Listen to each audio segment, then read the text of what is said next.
Senhor nos abençoe. Nós vamos ler Apocalipse capítulo 21. E vi um novo céu e uma nova terra, que já o primeiro céu e a primeira terra passaram e o mar já não existe. Você está vendo que João está dizendo e usando um palavreado como se fosse no presente.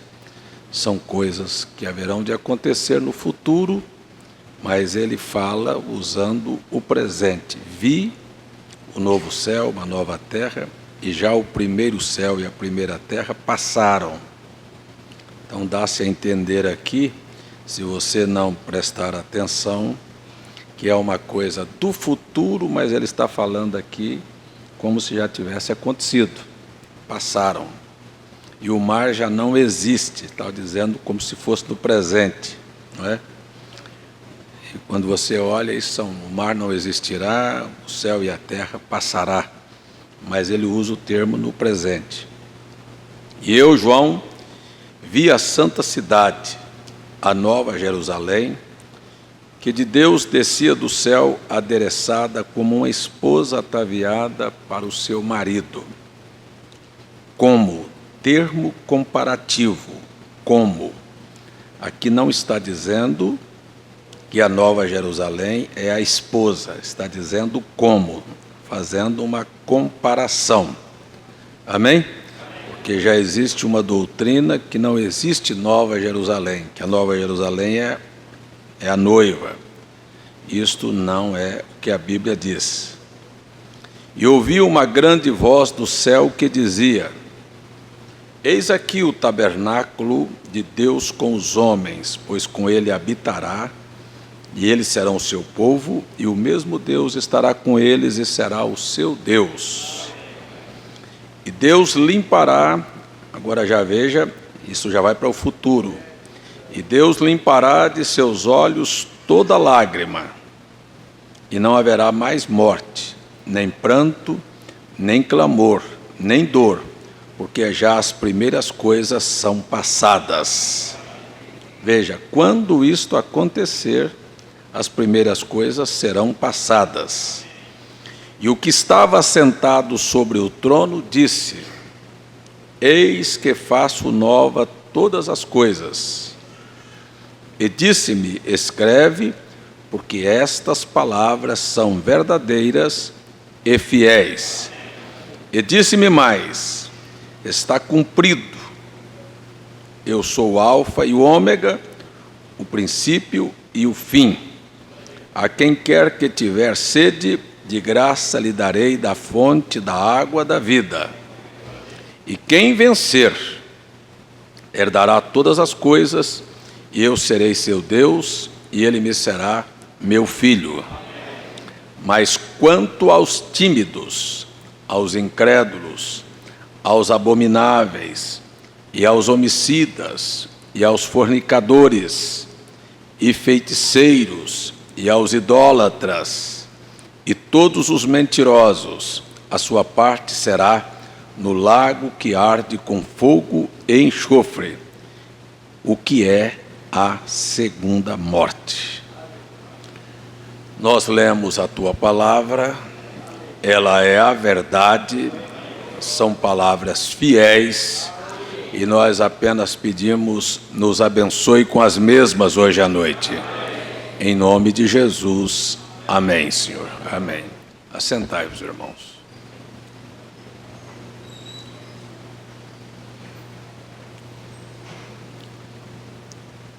Entender o Apocalipse é muito mais do que uma mera comparação de um versículo com outro, porque o Apocalipse ele faz, na verdade, um verdadeiro zigue-zague, não tem outro termo. Ele tem momento que ele está falando de uma coisa lá no futuro, num capítulo, e depois ele volta lá atrás e às vezes fala de coisas que vão acontecer lá na frente. Então há um verdadeiro zigue-zague, há um sobe e um desce. E se você pensar que o Apocalipse você vai obedecer uma ordem aqui cronológica, seguindo do primeiro, segundo, terceiro, quarto, quinto, sexto capítulo, e será uma coisa sequencial, você está completamente equivocado. E esta é a razão porque as pessoas não conseguem entender o livro do Apocalipse. E aí eu paro e friso. É por isto que precisávamos de um profeta.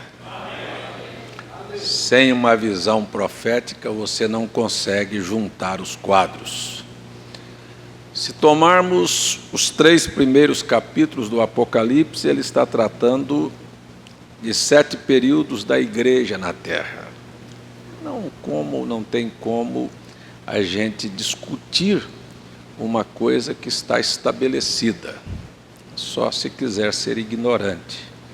Quando Deus estabelece, a melhor coisa para a gente dizer é dizer amém. Somente isto e nada mais. Então, os 3 primeiros capítulos, nós temos lá, desde o primeiro capítulo, o relato de 7 igrejas que estavam na Ásia. Porque Deus as escolheu quando havia tantas igrejas em tantos outros lugares. Por que Ele escolheu aquelas? Porque aquelas preenchiam o seu propósito, cumpria seu propósito. Não tem outra razão. Ele podia ter escolhido uma igreja de Corinto, ou a igreja de Roma, ou a igreja da Galácia, ou a igreja que estava na Bereia, ou a igreja de Jerusalém, ou a igreja da Antioquia, mas ele não quis nenhuma delas. O que a gente precisa entender é que Deus é soberano. Ele não deve satisfação e muito menos explicação para nós. Quando Ele quer revelar a uma pessoa, isto é produto da sua bondade. Amém? Quando você toma o capítulo 4 do Apocalipse, que João é levantado, então você entende que quando termina as 7 eras da igreja, os 7 períodos da igreja aqui na Terra, e a igreja nasce em Pentecostes, e a igreja terminará o tempo aqui na Terra com o arrebatamento. Não é? O tempo dos gentios é assim, fecha-se a porta para os gentios, Deus vai tratar com os judeus. É só tomar os quadros, a Bíblia não é livro de histórias, é só tomar os quadros. É assim: o José, antes de dar-se a conhecer a seus irmãos, primeiro ele deixa a sua esposa no palácio. É assim que está no Velho Testamento. O José é a figura de Cristo, que foi vendido pelos seus irmãos e foi levado para o Egito, que casou-se com uma gentia, não é? Mas quando ele foi se revelar quem ele era aos seus irmãos, que ele era aquele personagem que foi rejeitado por eles, ele deixou sua noiva no palácio. Isto mostra então que antes que o evangelho volte aos judeus, primeiro Cristo guardará sua esposa no palácio. Haverá o arrebatamento. Estão me entendendo? Este é o capítulo 4. João é chamado e é levantado. Isto é o sinal da representação de todos aqueles que serão arrebatados. No capítulo 5 do Apocalipse, eu quero dar só uma passadinha rápida em cada um deles. No capítulo 5 do Apocalipse, João é chamado para ver o plano da redenção e a indignidade de todos os seres humanos. Como foi que aconteceu o milagre da redenção? Ou seja, como é que alguém se salva? Como é que um grupo de pessoas, ou as pessoas da terra, que não pode ter uma exceção de alguém que preste, todo mundo pecador, ou não? Como é que alguém se salva? Então ele mostra que não é produto do homem, mas foi um plano de redenção, e o Cordeiro se antecipa e toma o lugar e paga a dívida de todos os seres humanos.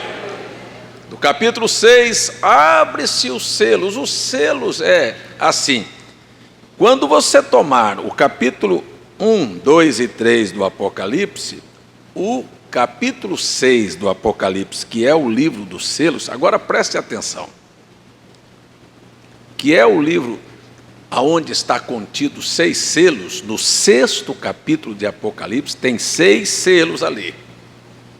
E aqueles 6 selos vão remeter aos primeiros capítulos do livro do Apocalipse. Veja, a igreja sobe no capítulo 4. Como é que no capítulo 5 tem a história da redenção? Se já terminou o período da intercessão. Por isso eu estou dizendo que você não pode acompanhar cronologicamente os acontecimentos apocalípticos. Aqui então, quando chega no capítulo 5, volta lá para o capítulo 1, 2 e 3, que são o período em que Deus tratou com os gentios. Está voltando. Quando você vai para o capítulo 6, os 4 primeiros cavalos, com o mesmo cavaleiro, vai mostrar como Deus tratou durante os 3 primeiros capítulos de Apocalipse, que são as 7 eras da igreja. Quando o engano começa, quando a mortandade opera por não aceitar o engano, quando a igreja casa em Nicéia, quando Constantino assume, não é, o poder na igreja, quando os papas ressurgem, quando então vem a chamada Inquisição, no momento em que Agostinho de Hipona, que era chamado um dos santos da igreja, teve a oportunidade, Deus deu a oportunidade dele ser cheio do Espírito Santo, de se voltar para a verdade, e ele rejeita, e então cria uma doutrina que vem culminar na martirologia com 68 milhões, desde Agostinho de Hipona até a noite de São Bartolomeu, aqui na França, 68 milhões de pessoas morreram. Então é quando ele, depois de enganar, usa a força, usa a espada, é o cavalo vermelho, manchado de sangue. Você vai ver isso lá na frente, uma mulher representando uma igreja que se embriagou com o sangue dos santos. Ela parece uma vampira, né, com sede de sangue. Ela então matou, e quando ela matou, ela depois de matar, então ela passa para o cavalo preto, e aí então ela faz o comércio da fé, e o comércio da fé não é produto apenas da igreja católica, porque você vai ver um pouco na frente que esta mulher que matou, que enganou, e agora está vendendo, ela é chamada de o mistério da Babilônia. E o mistério da Babilônia por que é chamada de um mistério? Porque ela era apenas uma mulher que depois que deu à luz, gerou um mistério. Qual é o mistério? Gerou filhas. E as filhas são, na verdade, ninguém pode negar que as igrejas evangélicas são, na verdade, a única coisa que elas são filhas da igreja católica, é chamada de cristianismo pós-reforma. É assim que os estudantes de teologia classificam as igrejas evangélicas. Então o que elas são é o mistério da Babilônia, uma igreja que deu luz. Como é que ela deu a luz?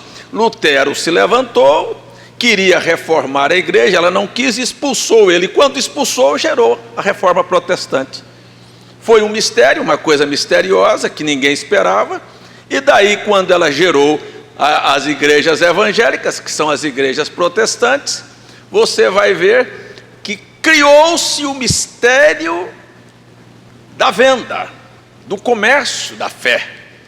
Comercializaram a fé, as indulgências, o purgatório, as missas que são cobradas. Parece até brincadeira, mas as pessoas faziam promessa, irmão genuíno, para o padre rezar a missa, e até tem uma historinha que conta para você nunca se esquecer do que eu estou falando. Um senhor devoto de São Roque foi convidar o padre para pagar uma promessa que ele tinha. Mas ele tinha também um compromisso com uma das senhoras lá, que ele tinha um voto. E o padre cobrou tanto para ir para rezar a missa pela senhora fulana de tal. Mas ele, quando ia voltando, tinha uma capelinha na fazenda dele, ele lembrou que ele tinha uma promessa também feita a São Roque. Aí ele volta no padre e disse: não, padre, mas o senhor me cobrou tanto para ir pela senhora Aparecida, agora eu quero que o senhor me diga quanto é que o senhor vai pelo São Roque, que eu tenho uma promessa com ele também. Ele falou: não, o Roque a gente faz outro negócio. O senhor vai anotando, cada vez que eu falar Roque, eu te cobro R$1. Naquela época era um cruzeiro. O senhor anota lá. Aí disse que o homem, na boa intenção, então está combinado, vai ficar barato, né? Aí, porque ia pagar tanto lá pela Aparecida do voto, mas daqui um pouco ele tinha mais também a promessa do Roque, que ele já pagava tudo de uma vez. E o padre, para lesar o fiel, contou a história e disse: olha, uma certa vez São José foi passeando, levou o menino Jesus, ele era carpinteiro, levou o serrote, e lá encontrou uma árvore, ele ia fazer um móvel, ele pegou o serrote, roque, e começou a fazer roque, o camarada anotando, que era R$1 cada roque. Quer dizer, isso sem falar isso é brincadeira, mas é verdade, só para você nunca esquecer do que fizeram, do comércio, do absurdo que fizeram. Mas você fala a Igreja Católica, e o que os evangélicos fazem? Vão ali na água do Rio Jordão, pega 5 litros de água lá, chega aqui, bota no contra-gota, e pega uma garrafa de 1 litro e bota uma gota ali dentro de uma garrafa de 1 litro, sai e vai vender para o povo. A água ungida do Rio Jordão. O Jordão não tem nada de unção, não tem nada. A água do Jordão é uma água comum. E os acontecimentos que tomaram lugar no Jordão foram simplesmente por causa de obediência. Sabe, o Naamã não ficou curado, não foi por causa da virtude que havia na água do Jordão, mas porque ele obedeceu a palavra de um profeta. Vocês estão me entendendo? Os discípulos de João necessitaram até de ser rebatizados, eles tinham sido batizados no Jordão. E Paulo os rebatizou em Éfeso, porque a água do Jordão não tinha virtude, não tem virtude nenhuma. Vocês estão me entendendo? Mas aí vem o comércio da fé deste mistério da Babilônia. Aí você tem então as igrejas evangélicas fazendo também este grande comércio, sabe? O comércio da cura, sabe?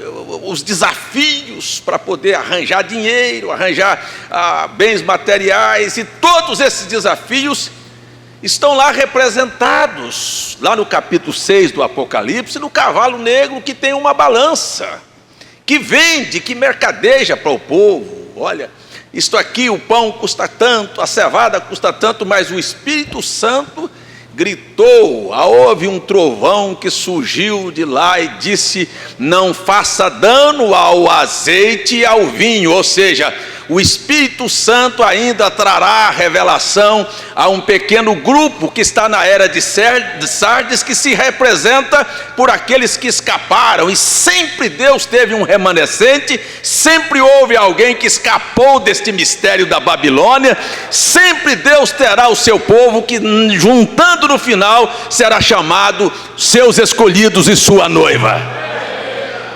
Amém? Então você vê que o final junta-se o branco, o vermelho e o preto e dá a cor da morte. Esta cor do evangelho que nós temos hoje é a cor da mistura, da morte, que misturou o paganismo com o cristianismo, que misturou o rock com o sacro, que misturou o twist, que misturou o samba, que misturou toda essa mistura musical. E tudo isto você entende por quê? Talvez muitas pessoas acham que isto é uma coisa legalista, mas você já parou para lembrar que o líder de música dos céus era Satanás?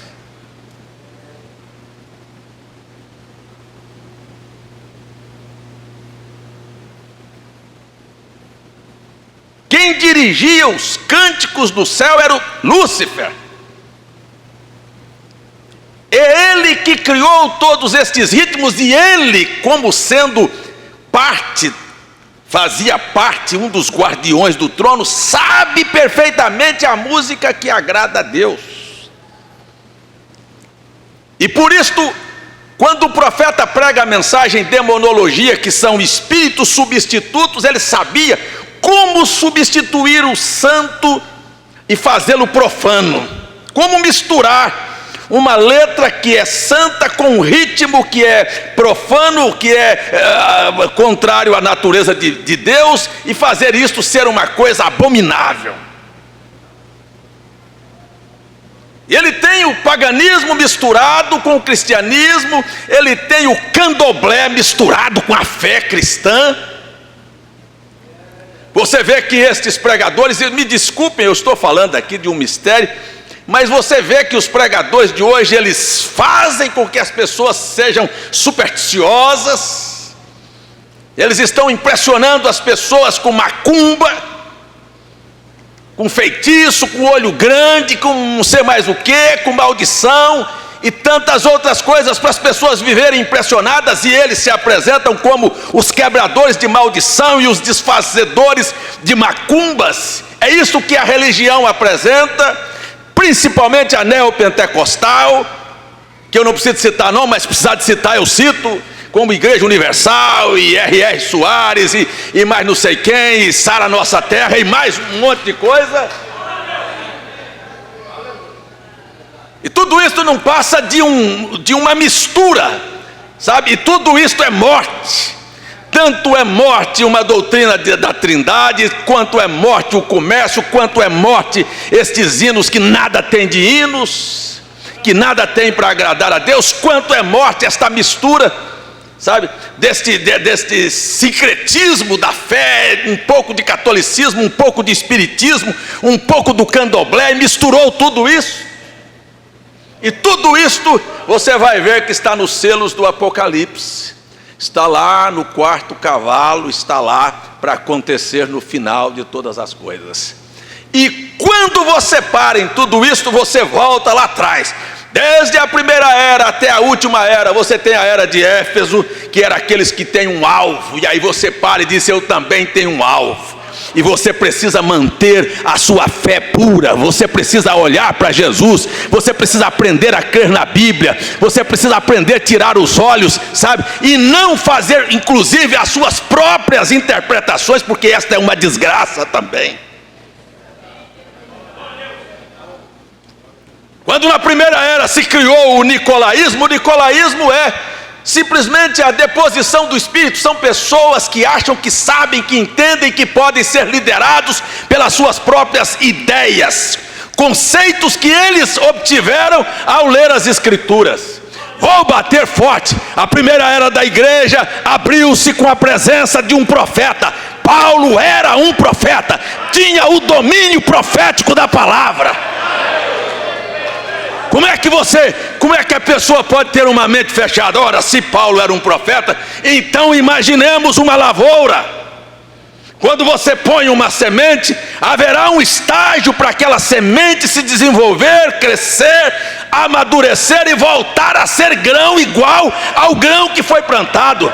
Você planta milho, colhe milho, você planta feijão, colhe feijão. Se a era da igreja de Éfeso abre-se com um profeta, a era da igreja de Laodiceia, que é a hora do chamamento para o arrebatamento, fecharia com um profeta também.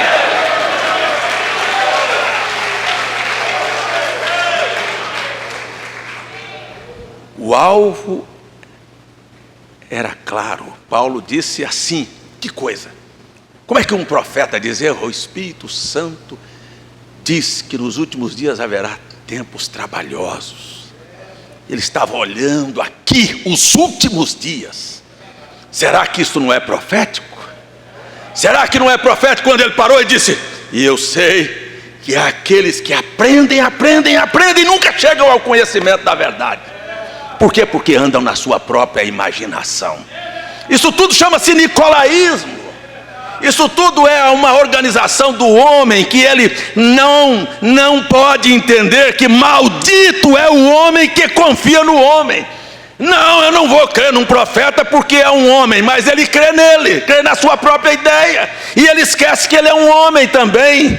E o que nós estamos falando não é da figura de um homem, mas é de um ministério de um homem que veio chamar você para voltar para a Bíblia. Esta é a diferença entre crer num homem e no ministério de um homem. Eu estou fazendo esta série de estudos, aí foi para o ar ontem, sobre o arrebatamento, e nesta série de estudos eu falei sobre o ministério do irmão Branham, e disse, há uma razão porque prego com convicção o ministério do irmão Branham, só por uma razão, é porque ele me ensinou a ficar com a palavra. Coloquei uma fotografia onde as pessoas estão ovacionando, estão adorando, eu disse, isso está errado, nós não ensinamos ninguém a adorar o William Branham. Não, senhores, nós ensinamos que um profeta merece ser respeitado, porque Jesus disse, aquele que receber um profeta na qualidade de profeta, receberá galardão de profeta. Esta é a verdade. Então abre-se a era com foco, da mesma maneira como foi, seria no final. Por que nós pregamos que haverá uma era efesiana? Se haverá uma era efesiana no final, a era de Laodiceia seria morna, seria cega, seria miserável.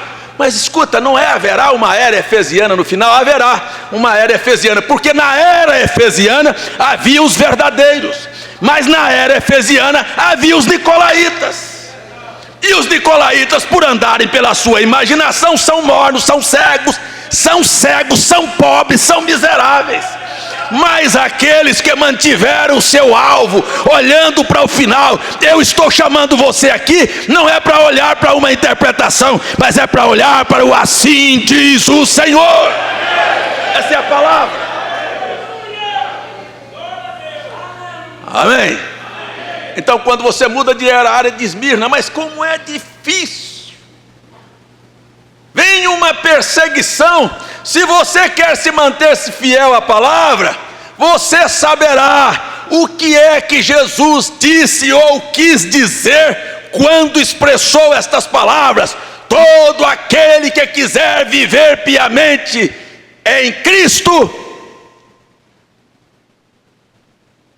sofrerá perseguição.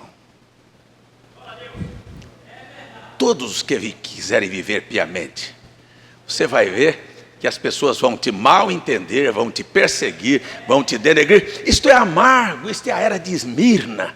É uma era que se trabalha e você vê o resultado, é amargura. É uma era que você tenta levar as pessoas para o céu, mas elas não querem.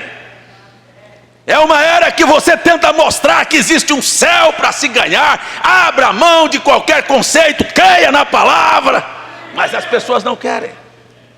Vem a perseguição por se manter fiel. Falso profeta, anticristo, isto mais aquilo e outro, e vamos lá. Lá foram a morte. Mas você dá um salto e vê. Quando você dá um salto e segue juntando o que aconteceu nas 7 eras, teria que acontecer aqui no final. Você vai ver que não somente a igreja se casou em Nicéia, a igreja está casada hoje. A igreja casou com a política, a igreja casou com a moda, a igreja casou com o mundo, a igreja casou com as músicas, a igreja casou com o comércio, a igreja casou com tudo que não presta. Mas há uma igreja casada com Cristo também.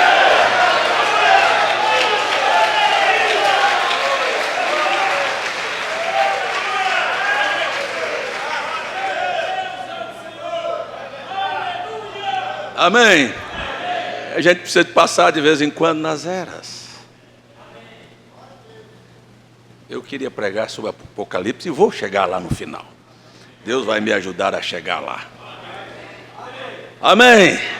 Então você vê que eles casaram, caíram. Mas existe alguém casado também. Existe uma união invisível. É muito mais do que uma aparência, é muito mais do que você apertar minha mão e me chamar de irmão. É algo na sua alma que na verdade somos irmãos, na verdade cremos da mesma maneira, na verdade temos um compromisso, não é algo aparente. Bem que Paulo disse que a aparência é enganosa. Aqueles que tendo aparência de piedade negam a sua eficácia. Não é a aparência, portanto não é cabelo comprido, não é roupa comprida, não é porque compra e paga, não é porque não adultera. É muito mais do que isso. É uma fé genuína, é algo lá dentro que está casado com Cristo. É algo assim que quando fere a palavra, fere você.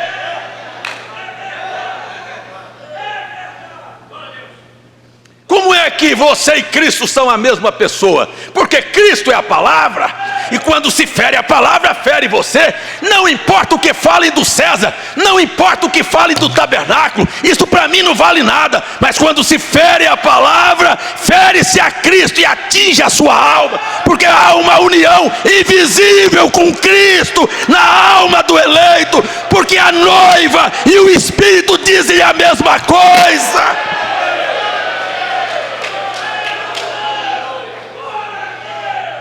A noiva e o Espírito, diz o livro de Apocalipse, diz a mesma coisa.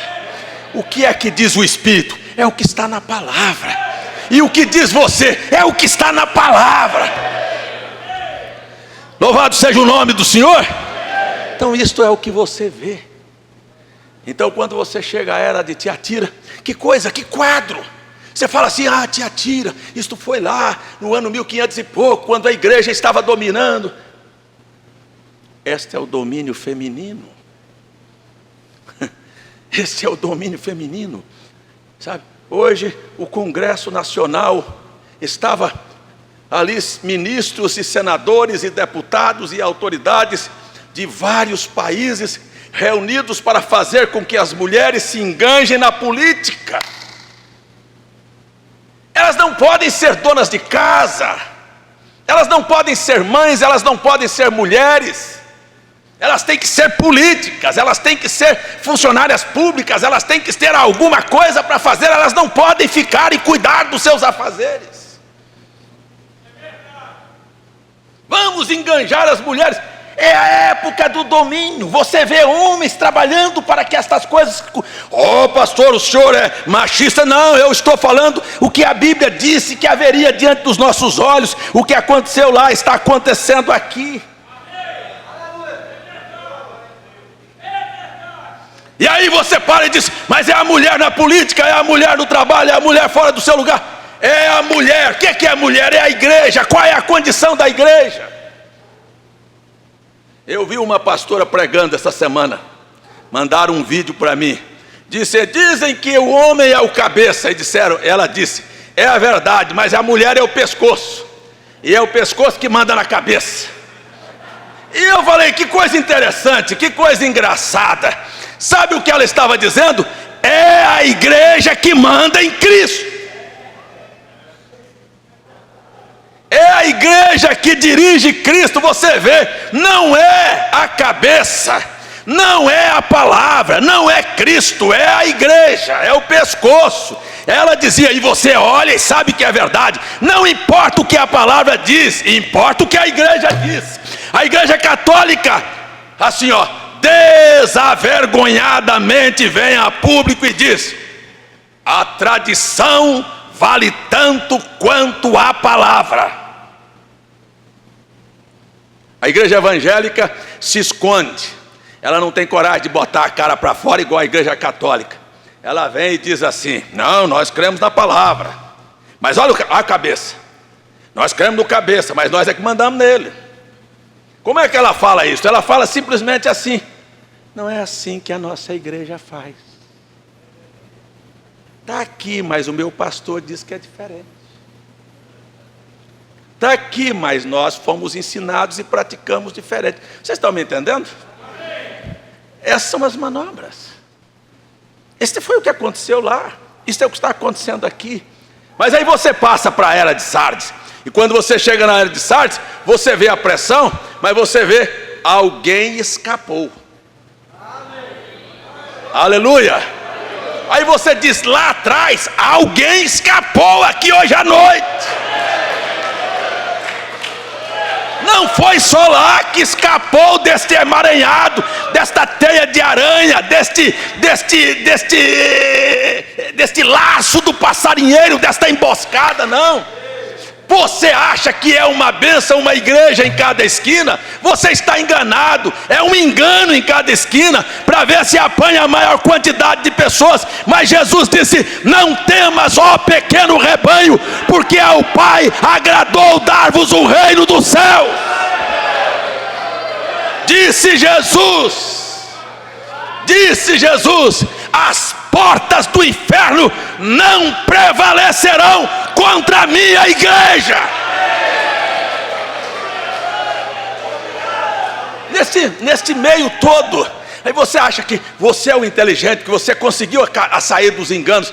Não, se não fosse a graça, a misericórdia, todos nós estaríamos enredados. É que existe uma profecia de Jesus que é a verdade. Ele disse, os dois espíritos operariam de maneira tão parecida, que se possível enganaria até os próprios escolhidos. Se possível, mas possível não é. Louvado seja o nome de Jesus. Sigamos. Então você olha que todas estas coisas estão assim, e Deus no meio de tudo isto abre portas para fazer com que as pessoas escapem, não é? Então você tem a sexta era, que é a era da porta aberta, do evangelismo, do momento final. Mas agora eu vou terminando. Olha, quando o irmão Branham disse que uma era se entrelaça na outra, eu vim para a mensagem em 1970, era uma coisa fácil, uma coisa grande. A mensagem tomou um impulso nesta nação de um dia para a noite. Mas hoje em dia, você tem programa de televisão, você tem internet, você tem todas estas coisas trabalhando juntas, e você vê a dificuldade que você tem. Por quê? Porque chegamos à era de Laodiceia. E quando entramos na era de Laodiceia, que é uma era cega, você quer mostrar, as pessoas não conseguem ver. Você abre a Bíblia e mostra 3 pessoas, não tem 3 pessoas, não. Me mostra o batismo em nome dos títulos Pai, Filho e Espírito Santo na Bíblia. Eles falam, eu cheguei a desafiar, de dou 100 mil reais para quem mostrar. Não reage. Sabe? Não, nada convence. E você fica perguntando, qual é a razão? A razão é simples. Deixa eu falar para você qual é a razão. A razão porque as pessoas não reagem a este clamor do Espírito é porque a unção esteve por um tempo em plenitude para os gentios. Mas à medida que está se aproximando da vinda do Senhor, a unção está se afastando. Por que ela está se afastando? Porque se você for espiritual e já leu a Bíblia, você sabe, olha, houve um tempo que a unção esteve sobre Israel, mas quando Cristo veio, que a unção deveria vir para os gentios, você vê que Israel se perdeu. A Bíblia chega a relatar isto assim, veio para os que eram seus, e os seus não receberam. Quando a unção veio e foi rejeitada, por quê? Porque a unção estava deixando o povo de Israel para migrar para os gentios. Mas hoje é o contrário. A unção está deixando os gentios para migrar para os judeus. O evangelho voltará aos judeus. Então, neste momento final da história, há uma dificuldade para se crer. É um tempo de cegueira, um tempo de mornidão. sabe? Um tempo de miséria, de escassez, esta é a condição. Por quê? Porque a unção está se afastando. Isto é porque não se tem mais efeito naquilo que se prega. Se você quiser alguma coisa e ver algum resultado, deixa eu parar aqui, eu quero falar, porque eu estou falando na era de Laodiceia, isto mistura tudo. A única forma, eu vou ser bem claro, em que se faria qualquer coisa, preste bem atenção no que eu vou dizer agora, é se você misturasse. E isto é o que o diabo sempre quis. Se você misturar, você vai ver o resultado. Mistura para você ver. Você tem mais jovens, você tem mais ritmos, você tem mais jovens. Vamos misturar. Mistura para você ver os ritmos. Aparece. Mistura mais, mistura a palavra. Pegue o ensinamento puro da palavra e misture com o pentecostalismo para você ver o que vai ter. Então você tem pessoas interessadas, sabe, em resultados materiais, em algumas coisas. Mas eu paro e te pergunto assim: quantos querem ficar aqui hoje e sempre esperando pela sua salvação na palavra de Deus, independente a qualquer coisa que lhe venha acontecer aqui nesta terra? É isso. Não importa se vou andar sem sapato, não importa se vou morar em casa velha, não importa se vou comer bolacha seca, não importa com nada. Eu quero saber se eu sou o possuidor dos céus e da terra.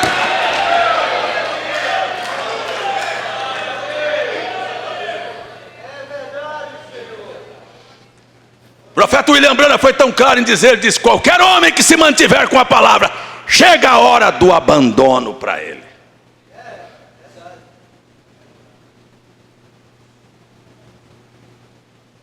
Amém? Então eu só estou mostrando para vocês. Então aqui, eu estou falando aqui, quando eu chego aqui nesse mistério da morte do quarto cavalo, que vai misturando tudo, mistura de Éfeso até Laodiceia.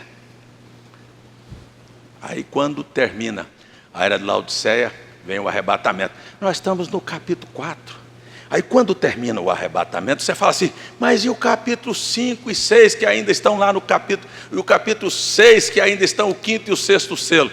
Ora, o 6º selo é a grande tribulação, é algo que acontece depois do arrebatamento. Mas escuta aqui, e o 5º selo? Aquelas almas que estão debaixo do altar, clamando por vingança. Onde é que nós vamos colocar elas?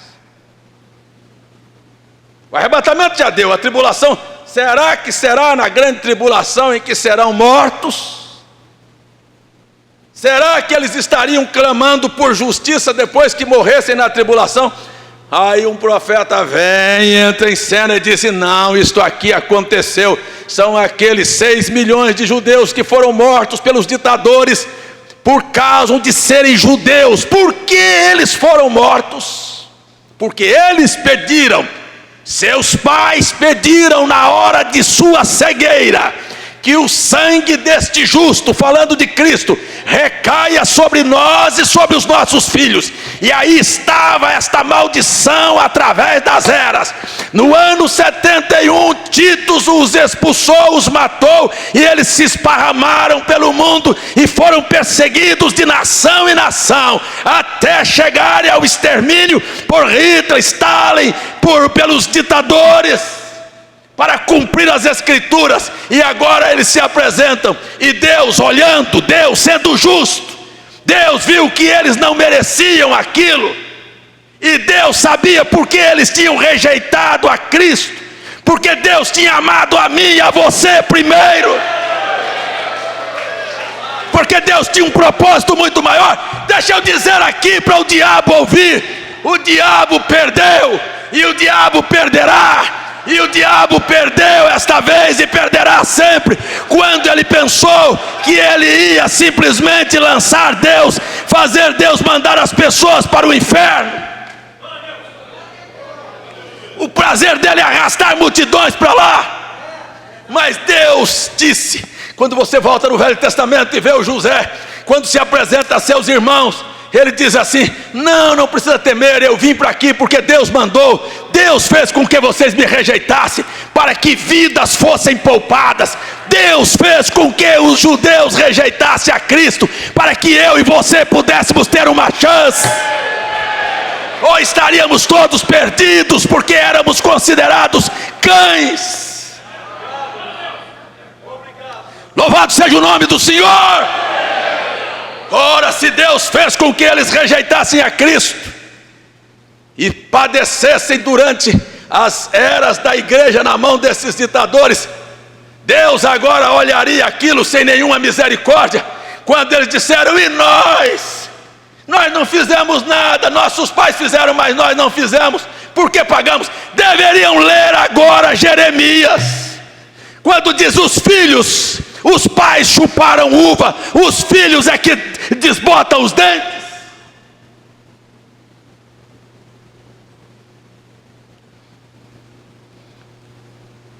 Deus chegou e disse: não, tem uma chance. Aleluia. Quando eles disse: até quando não vai julgar a nossa causa? Ele disse: descanse, preste atenção. E não lhes deu vestes manchadas, e lhes deu vestes brancas. Vestes brancas representa ser salvo. Veste branca representa justiça, representa pureza. Pureza, ele diz: descanse até que se complete o número dos vossos irmãos, porque na verdade na tribulação haverão de se completar, mas podem ficar descansados, a salvação veio a eles. Deus abriu uma porta e Deus abrirá a porta. Bendito é o nome do Senhor. Então o capítulo 6 do Apocalipse agora vem e retrata a tribulação. Quando se abre os selos, se interrompe a natureza. Que coisa impressionante.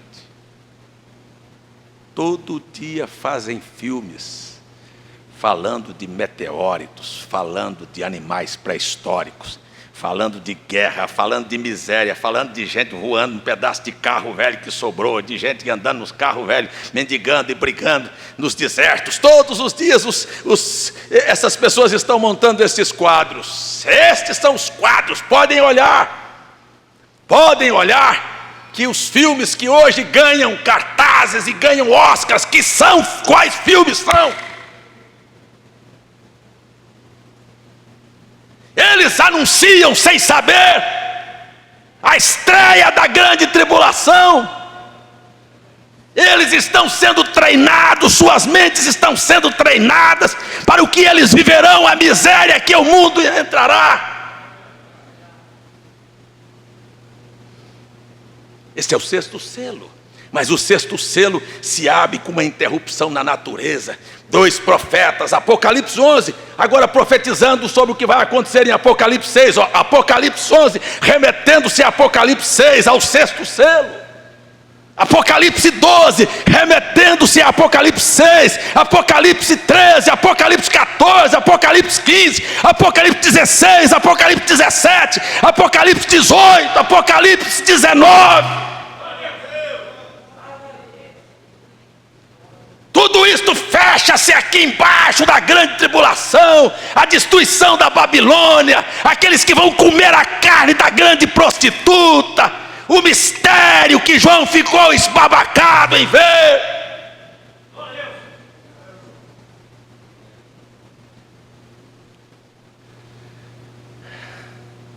Mas quando chegamos a Apocalipse 19, aí estamos chegando no final da miséria da terra e das bodas do Cordeiro. 2 ceias acontecem. Leia lá na sua Bíblia, Apocalipse 16 e 17. Uma ceia está acontecendo aqui. A carne dos reis da terra serão comidos pelas bestas feras.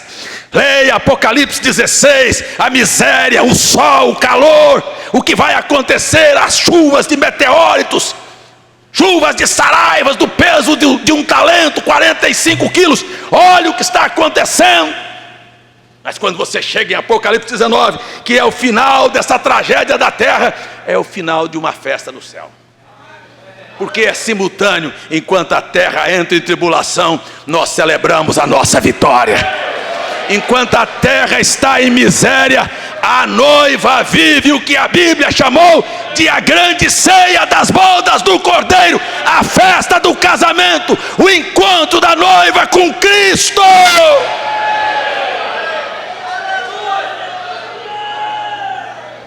Louvado seja o nome do Senhor.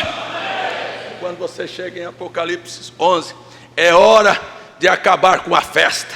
As nações se voltam contra os judeus. Zacarias capítulo 13, capítulo 14, vão destruir Jerusalém. Nada. Quando eles pensarem, surge no céu o sinal do Filho de Deus. Lá vem Cristo montado em cavalo branco, seguido por seu exército, um poder sobrenatural, invencível, invencível, invencível.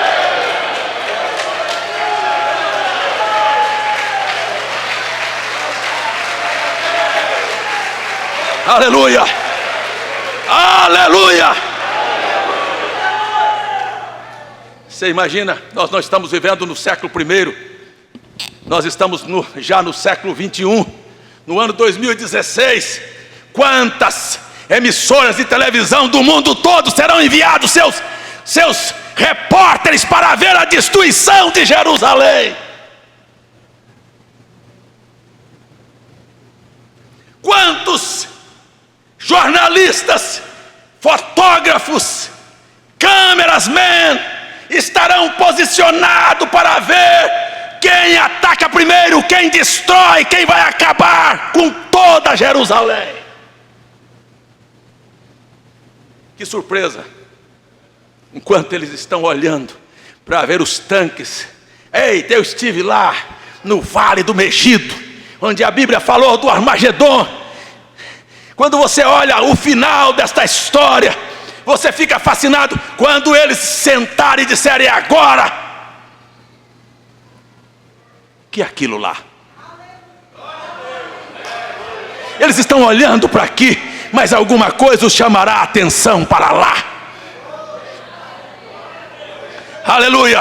Lá vem um grande exército. Lá não é agora a questão da ida, é a questão da vinda.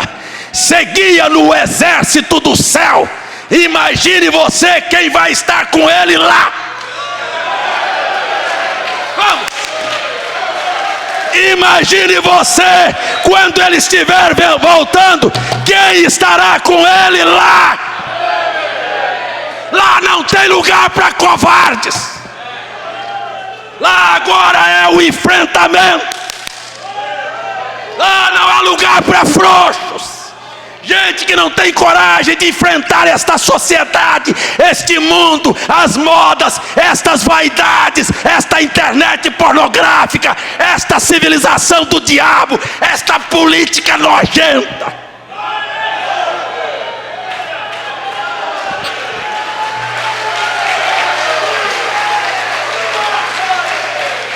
Pastores e padres e políticos covardes não puderam parar por Cristo. Você acha que pararia naquela hora? Mas há um exército que enfrentou as fogueiras de Roma, as bocas dos leões, a espada de Nero, que enfrentou Diocleciano, que enfrentou as eras negras. Há um exército montados em cavalos brancos.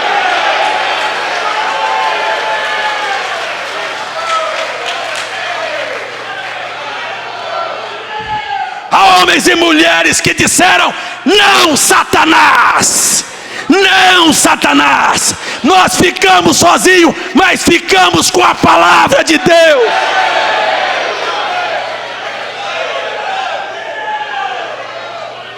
Aleluia, aleluia, glória.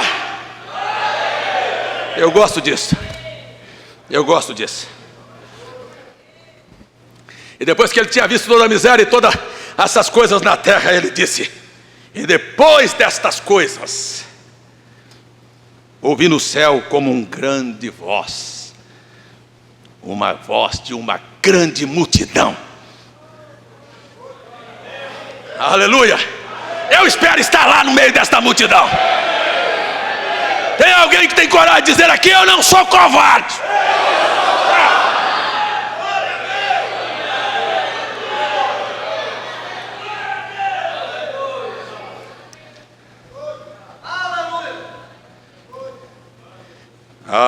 Haverá uma grande multidão que dizia: aleluia. Tem alguém que quer dizer aleluia? Salvação e glória e honra e poder pertence ao Senhor nosso Deus.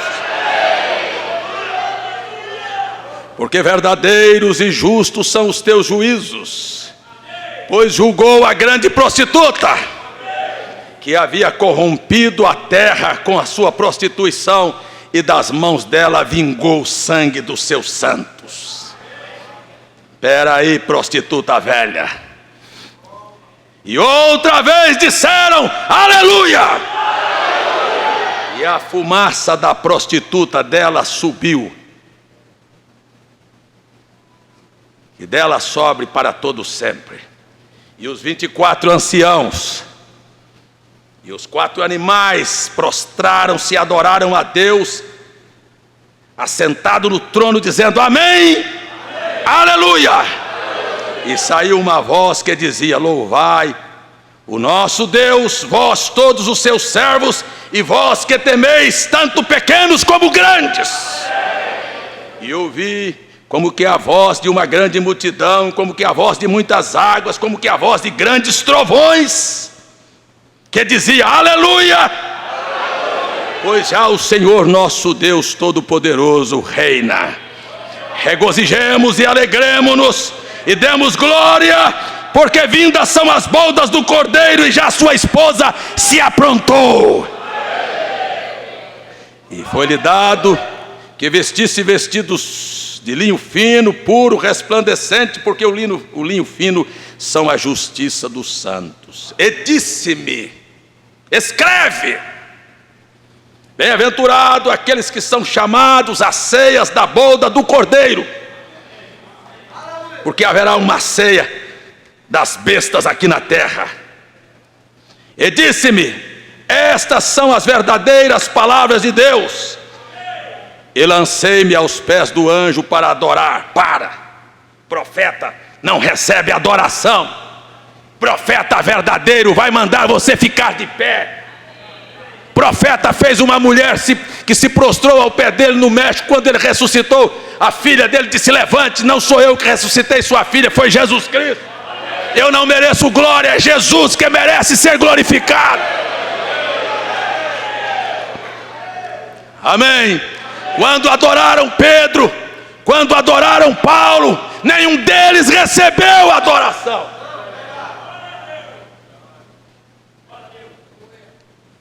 Mas ele disse: olha, não faças tal, sou teu conservo, de teus irmãos que tem o testemunho de Jesus, adora a Deus. O testemunho de Jesus é o espírito da profecia. Agora prestem atenção. E vi o céu aberto, e eis um cavalo branco. Agora aqui você entende por que Satanás montou o cavalo branco de Apocalipse capítulo 6. Porque ele queria enganar você.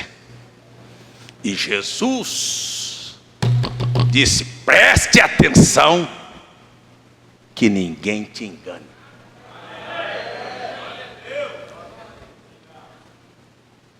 São Mateus 24. Eis aqui, ele aqui está no cavalo branco. Lá atrás ele monta um cavalo branco. Ele sai para vencer. E ele tem uma flecha, ele tem um arco, mas não tem flecha. Ele já disse o que ele é, um blefe. Mas olha esse cavaleiro aqui. Ele tem arma, ele tem nome, ele se identifica, ele mostra o que ele fez. E esta é a razão porque cremos nele hoje à noite. E o que estava sentado sobre ele chama-se fiel e verdadeiro, e julga e peleja com justiça. E os seus olhos eram como chama de fogo. Parece com aquele do capítulo 1? Parece com aquele do capítulo 1, que caminhava sobre os 7 castiçais de ouro que tinha seus olhos como chama de fogo, seus pés como latão reluzente, sua cabeleira branca. Olha ele aqui. Seus olhos eram como chama de fogo, e sobre a sua cabeça havia muitos diademas, e tinha um nome escrito que ninguém sabia senão ele mesmo. Estava vestido de uma veste salpicada de sangue, e o nome pelo qual se chama é Palavra de Deus. Amém. E seguia-no o exército dos céus. Interessante. Eu acho que vou segui-lo. Se você não está seguindo hoje, você vai seguir lá. Isso é para quem está aqui. É quem vai estar lá. Se você é fiel à palavra de Deus hoje, você sabe que você vai estar lá naquela hora. Naquela hora do hino. Eu quero estar com Cristo, onde a luta se travar. No lance imprevisto, na frente me encontrar, até que possa ver a glória se alegrando na vitória. Ó, onde Deus vai me coroar. Escuta aqui. Ei, você faz parte daquele grupo? Não. Você não é de nada, rapaz. Ei, escuta aqui, você obedece a palavra? Sabe, né? Eu vou lá na igreja, você sabe, né? Pois é. Aqui está precisando de gente que tenha coragem. Amém!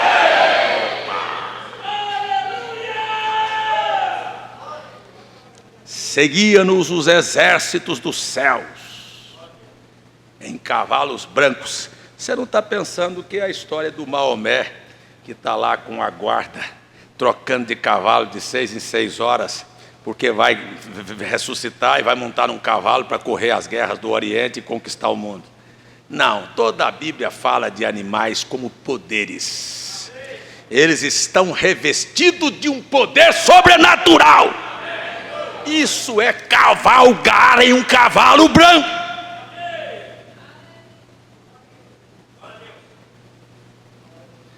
Seu exército está revestido deste poder. Segue! E da sua boca saiu uma aguda espada para ferir com ela as nações. Estão reunidas para acertar com Jerusalém. E agora vem ele. E ele as regerá com vara de ferro. E ele mesmo é o que pisa o lagar do furor da vinha do Deus Todo-Poderoso, da ira do Deus Todo-Poderoso. E na sua veste e na sua coxa tem escrito este nome. Diga aí comigo se você quiser: Rei dos Reis e Senhor dos Senhores.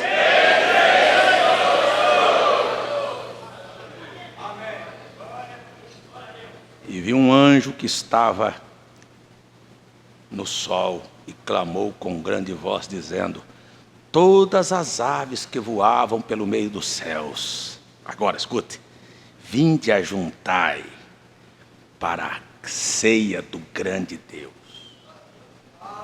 Aqui agora é a hora do acerto de conta. Vai ter comida para urubu, um bocado de gente. Tem muita madamezinha que gastou milhões em creme para se embelezar, viu? Muitos homenzinhos, sabe? Muita coisinha, sabe? Comida de urubu. O irmão Branham chamou Jezabel de comida de cachorro. Você sabe onde estão saindo as mulheres da civilização antediluviana? No escapamento do meu carro.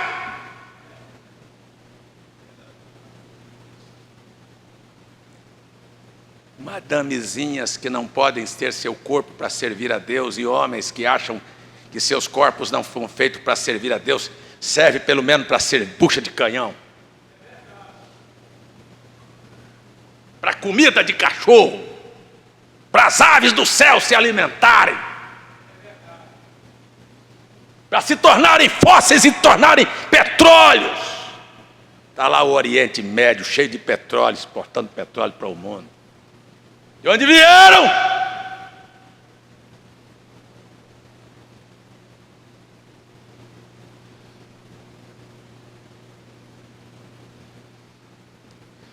Vinde à ceia do grande Deus, para que comais a carne dos reis, a carne dos tribunos. Eu vou falar para vocês, viu, gente? Eu olhei esta cena de Brasília, esta cachorrada,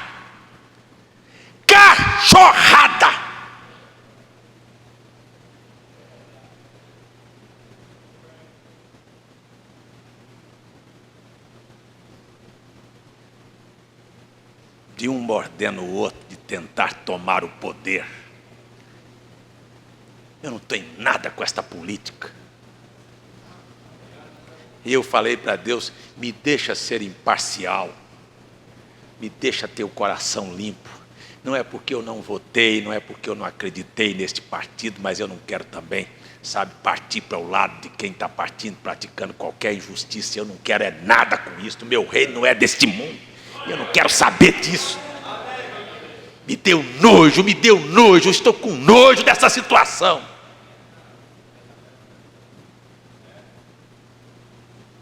A única coisa que eu pedi para Deus esta madrugada, disse: Senhor, tenha misericórdia do povo desta nação. Tenha misericórdia do povo. Foi o que eu pedi para Ele. Ele sabe que eu estou falando, quase 3 horas da manhã, 2 e pouco, eu estava lá na minha sala. Sentei numa cadeira e pedi para ele sentar na outra para conversar comigo. E aí me veio essa inspiração para pregar. E eu vou terminar a mensagem agora mesmo.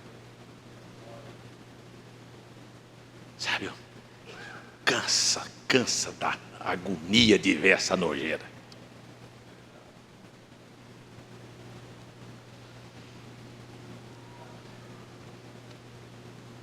Para que comais a carne dos reis, carne dos tribunos, carne dos fortes, carne dos cavalos que sobre eles se assentam, carne de todos os homens, livres, servos, pequenos e grandes. E aí fica aí essa historinha de gente que diz que arrebatamento, todas as crianças subiram da maternidade, então todas as crianças entraram na arca de Noé também, não foi?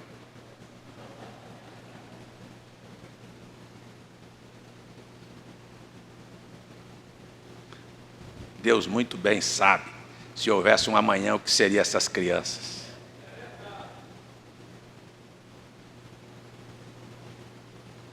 E vi as bestas e os reis da terra e os seus exércitos reunidos para fazerem guerra àquele que estava assentado sobre o cavalo branco e o seu exército. Mas há muito tempo que já armaram guerra contra Deus. É simplesmente mais uma investida. E é assim. Todas as vezes que um homem levanta e tenta fazer frente a Deus, Deus amassa a cara deles no esterco, sabe? Põe lá embaixo. Eu não quero fazer apologia aqui a fatos que já aconteceram na história, nem preciso fazer. Deixa eu só terminar. E a besta foi presa. E vi a besta e os seus reis e os seus exércitos reunidos, que fazem guerra àquele que estava assentado sobre o cavalo branco e o seu exército. E a besta foi presa, e com ele o falso profeta, e diante dele fizeram os sinais que enganou, e os enganou, e os que receberam o sinal da besta, e adoraram a sua imagem. Estes 2 foram lançados vivos no ardente fogo de enxofre. Os demais foram mortos com a espada. Vocês estão pensando que é uma espada, uma faca que sai da boca? Hebreus 4. A palavra de Deus é mais penetrante do que a espada. O que sai da boca, que é a espada, é a palavra. Como foi que todas as coisas vieram à existência?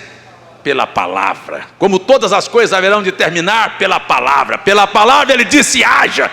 Pela palavra ele vai dizer sumam, desapareçam, morram.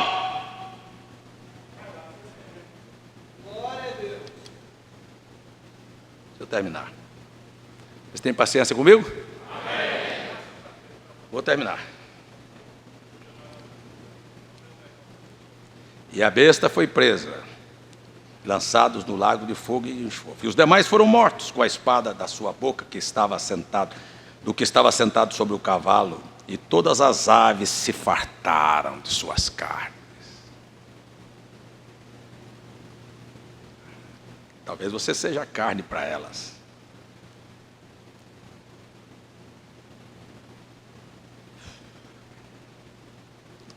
Aí no capítulo 20, quando ele desce para instaurar aqui, com o seu exército, ele prende a Satanás. Por que haverá na terra 1000 anos de paz? Porque não haverá nenhuma pessoa na terra. Porque só haverá santos que desceram com ele do céu? Não. Não é isso que Zacarias disse. Diz o restante que sobraram das nações. Veja o que acontece. Satanás é preso. Satanás é quem faz todas as pessoas pecarem. Verdade ou não é verdade? Se ele é preso, a força do pecado foi presa. Mas a Bíblia diz, Isaías 65, que os pecadores morrerão, que os jovens morrerão de 100 anos.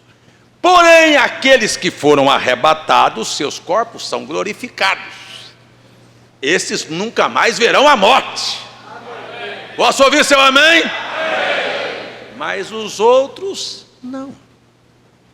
E então, Satanás é preso. Pecado não existe porque não tem quem faça as pessoas pecarem. Cristo está sob o comando. Mas eu vou terminar dizendo, mas Deus não tem medo do diabo. Disse, eu vou fazer uma coisa com você. Ainda viu aí, eu governei seu povo aí, essa cambuia aí, por 1000 anos. Agora eu vou soltar você e vai lá e tome conta deles de novo. E numa força de expressão, e façam fila e venham. E a Bíblia disse, e importa que Satanás seja solto por um pouco de tempo, e venha fazer guerra contra o arraial dos santos. Então temos o julgamento do trono branco. Agora eu vou terminar. Eu posso terminar agora.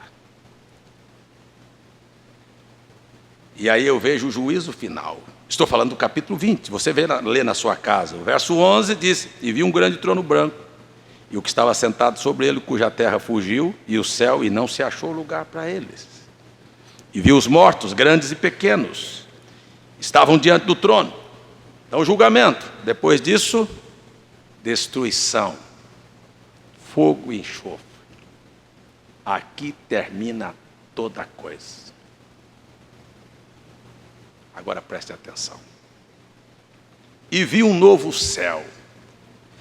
E eu estava conversando com Deus esta madrugada, quando Ele me deu só esta frase.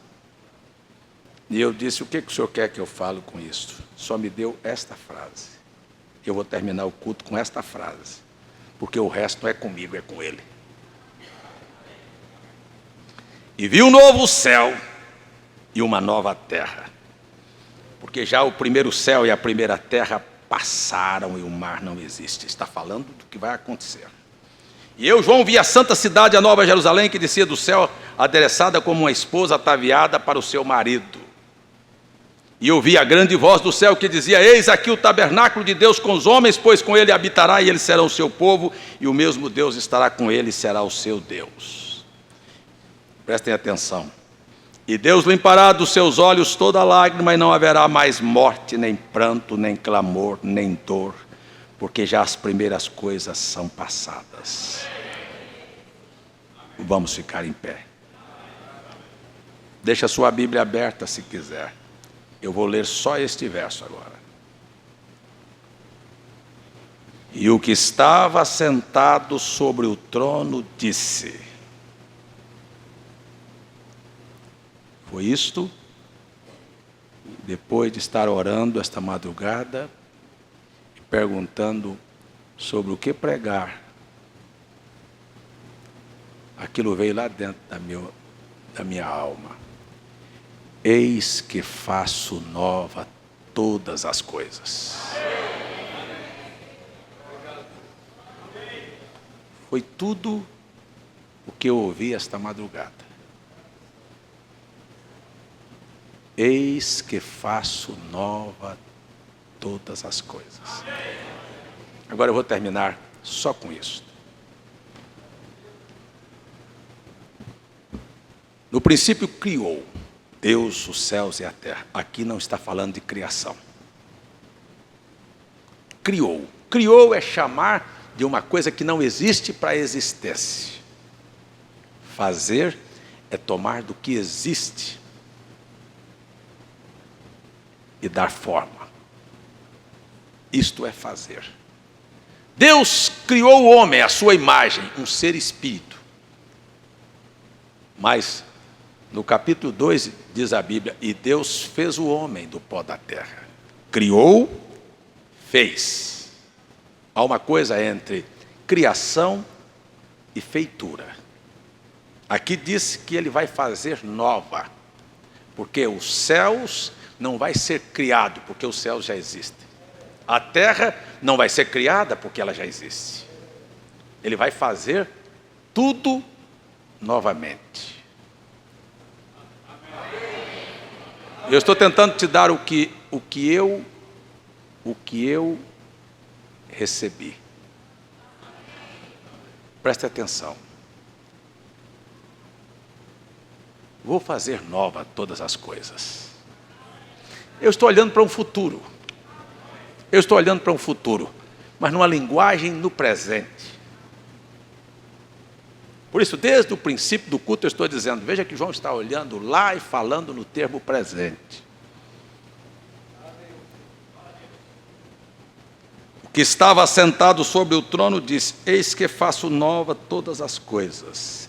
E disse-me, escreve, porque estas palavras são verdadeiras e fiéis.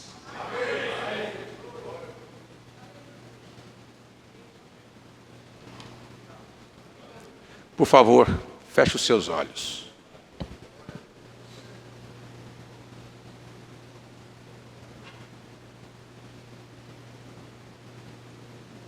Eu não estou chamando você para pedir para Deus criar nada. Mas quantos aqui poderiam tomar estas palavras hoje à noite e dizer para Deus, faça tudo novo na minha vida.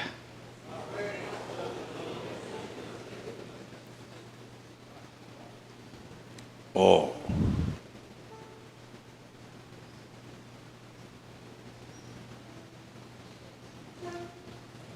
talvez eu esteja querendo dar para quem não quer receber.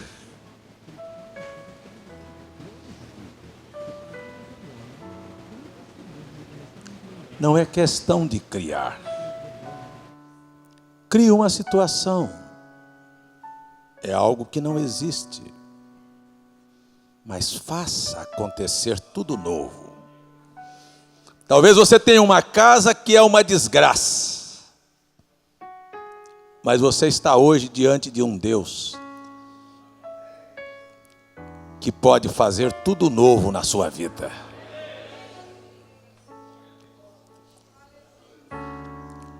Talvez você tenha um órgão no seu organismo velho como a terra. Você não está pedindo para Deus criar, mas você pode pedir para Deus fazê-lo de novo.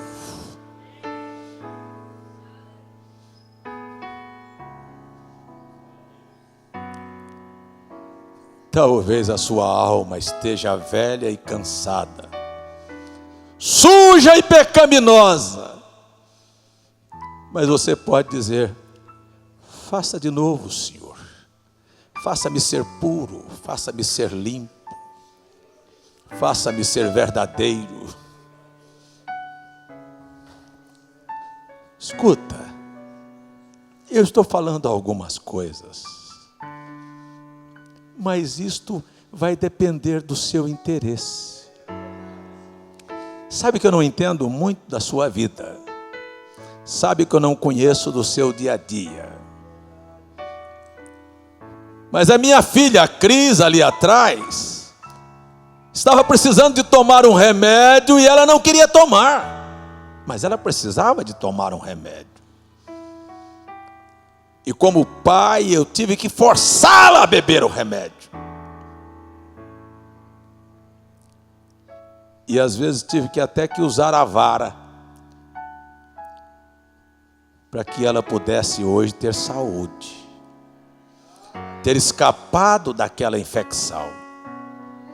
E talvez você não entenda que Deus quer fazer tudo novo na sua vida.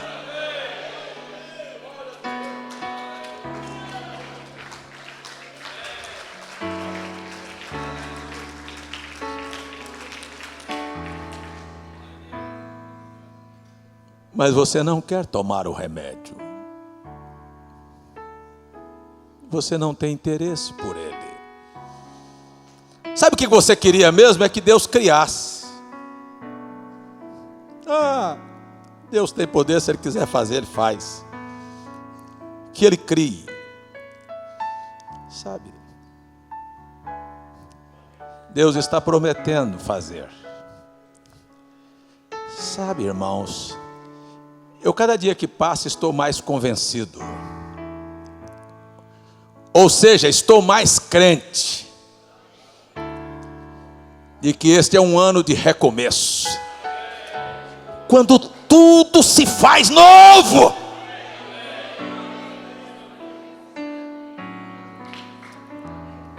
É novo vir na casa de Deus hoje à noite. Mas sabe que você talvez não entenda isto. Já falei isto dezenas de vezes do púlpito, e Deus me é testemunha que eu me levanto e digo: a primeira coisa, antes de falar nada, Senhor, aqui está um pecador,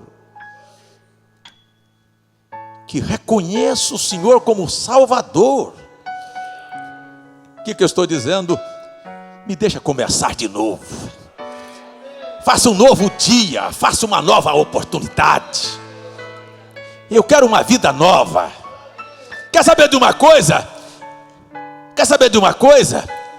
Que coisa boa estar em saúde. Eu vomitei, eu tive diarreia, eu tive fraqueza, o meu corpo só pedia cama, eu só queria dormir. Sei lá, nessa última noite da terça para quarta, dormi 12, 13 horas seguidas.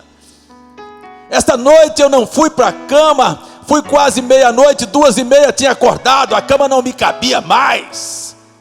Me levantei, quando deitei era as 4 e tanto novamente, 6 horas já estava de manhã. Oh, que coisa boa, fui para a praia correr, eu queria novo, eu queria tudo novo. Eu quero tudo novo, eu estou aqui na casa de Deus, falando de coisas novas hoje à noite. De um Deus que cria situações novas para você.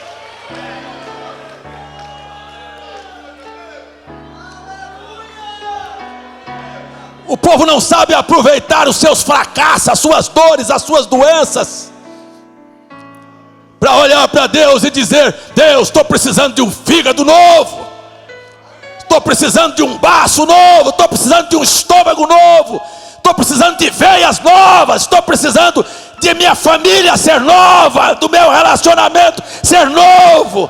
Faça tudo novo. Deus, estou precisando da minha salvação ser uma coisa nova.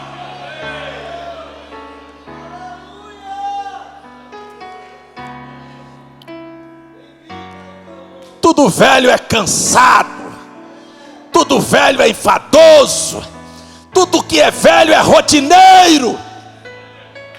Cantar velho é rotina, vir na igreja velho é rotina. Tudo não passa de enfado, mas que coisa nova é vir na casa de Deus.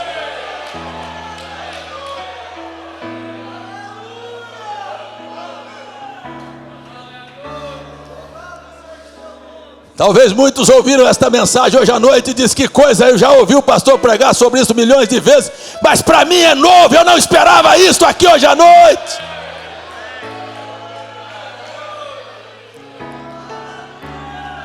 Tudo é novo para minha alma. Jesus, tu és novo para mim, tu és bom para mim, tu és melhor a cada dia.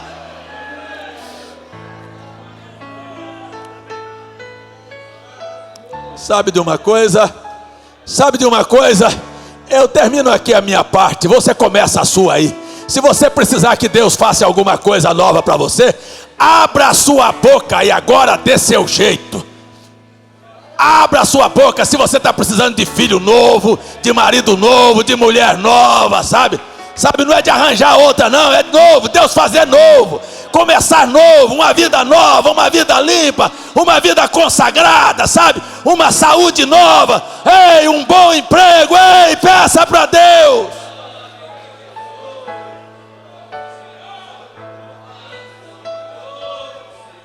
Parece que eu estou querendo que você receba e você não quer.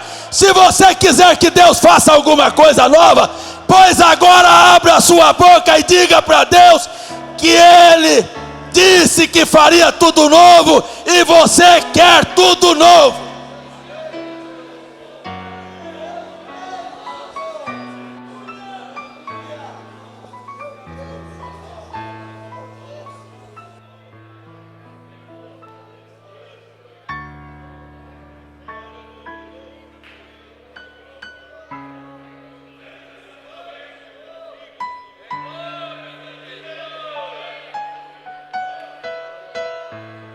Se estiver satisfeito em ficar doente, estar doente, volte doente para casa. Se você estiver satisfeito com as brigas da sua casa, volte com as velhas brigas. Se estiver satisfeito com a sua velha natureza, volte com ela para casa. Mas se você acreditar que Deus quer fazer coisas novas para você, diga: eu quero, Deus.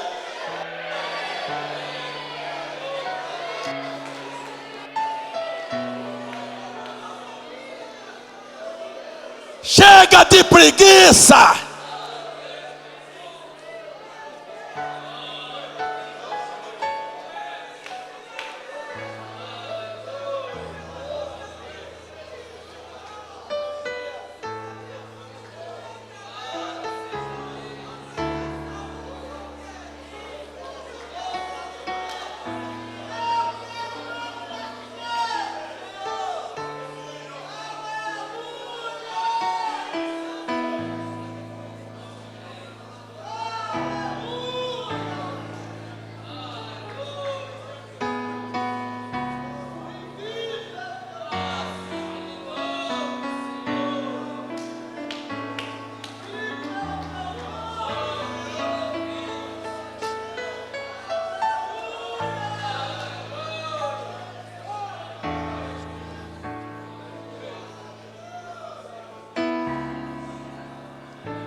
Meus irmãos da internet, você é que pede por coisas novas também.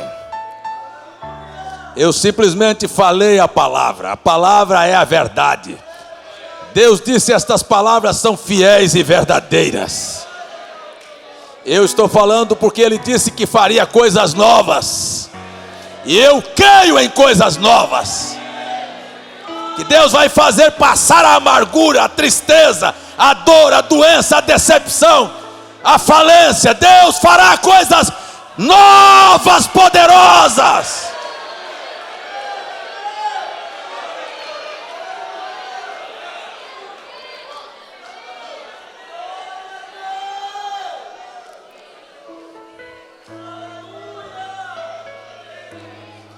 Portanto, eu não gostaria de pedir por quem não pede.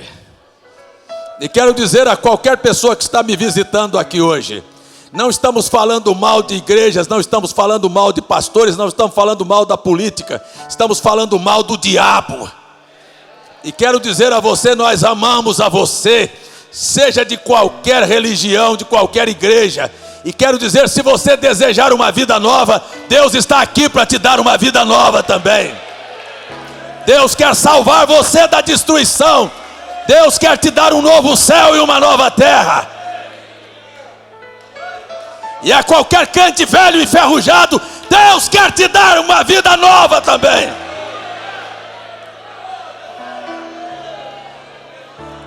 Eu não sei se tem alguém que tem coragem de dizer: eu quero, é isso que eu preciso.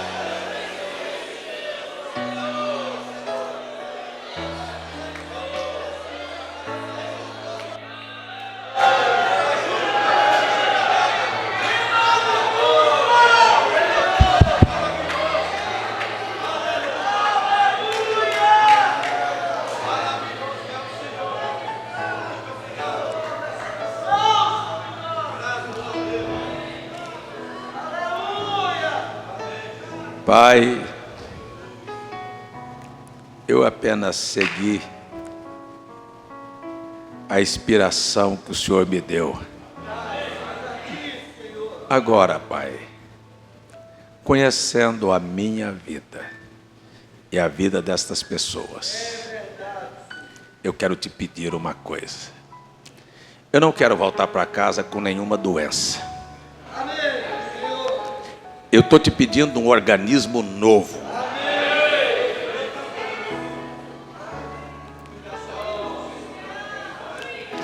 Não é para servir a Satanás, não, é para servir o Senhor. É para ser entusiasmado, não é ser saudável para ser relaxado, não, é para te servir de verdade.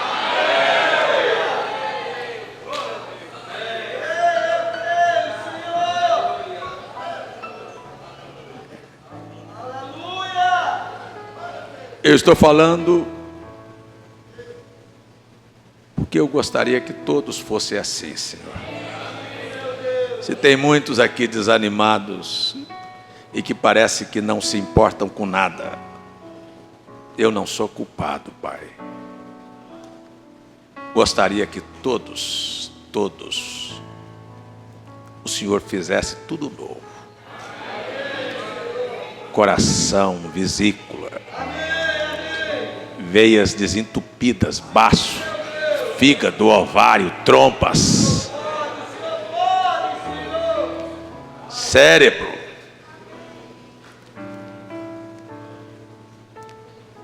Gostaria que o relacionamento fosse maduro, mas fosse novo, respeitoso, saudável, cheio de vigor, Senhor. Gostaria que nenhum pai tivesse nenhum ressentimento contra seus filhos, mas que fosse tão novo como estivesse recebendo um bebezinho no braço. E que os filhos amassem tanto seus pais quando eles eram novos, que a mamãe e o papai era tão importante para a vida deles. Faça tudo novo, Senhor. Mas, sobretudo, faça o nosso amor por Ti ser novo também, Senhor. O primeiro amor.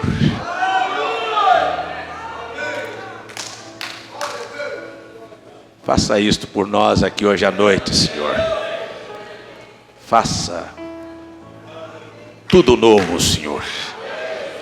Sabe, os que estão endividados, faça algo novo por eles. Que eles aprendam com a dura lição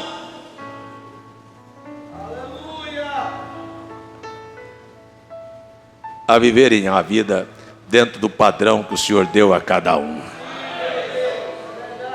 Faça tudo novo. Eu estou pregando porque creio que este é um ano de recomeço. Faça tudo começar de novo. Inclusive aqueles que não te conhecem, dê a eles um novo nascimento.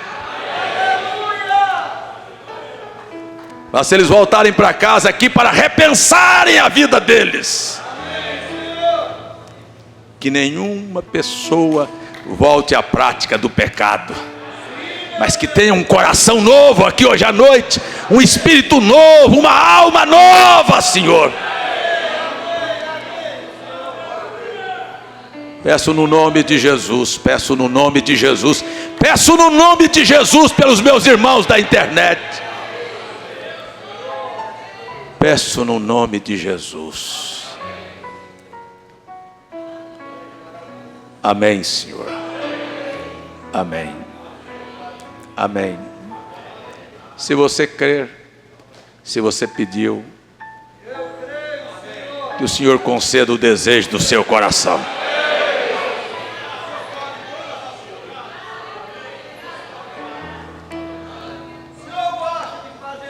Que o Senhor te dê a mão e tire você de qualquer laço, de qualquer passarinheiro, de qualquer atoleiro. Dê a você uma oportunidade nova. Deus faça coisas novas e poderosas acontecerem na sua vida, no nome de Jesus. E você, irmão visitante que não é batizado, a primeira coisa que você deve fazer é começar de novo. Peça seu batismo e comece uma vida nova em Cristo Jesus. Deus te abençoe, até domingo, se o Senhor permitir. A todos vocês da internet, Deus vos abençoe.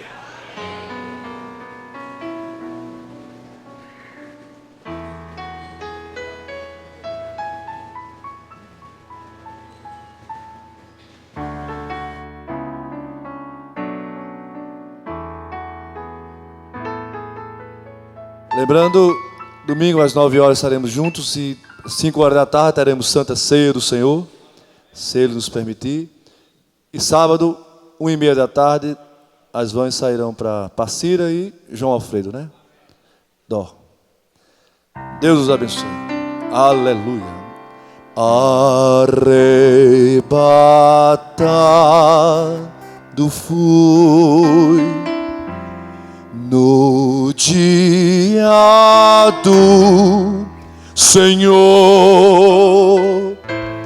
ouvi uma grande voz, a voz do Salvador, e aos seus pés caí. Do meu Jesus, aquele que por mim morreu na cruz, e vi um novo céu, e vi um novo céu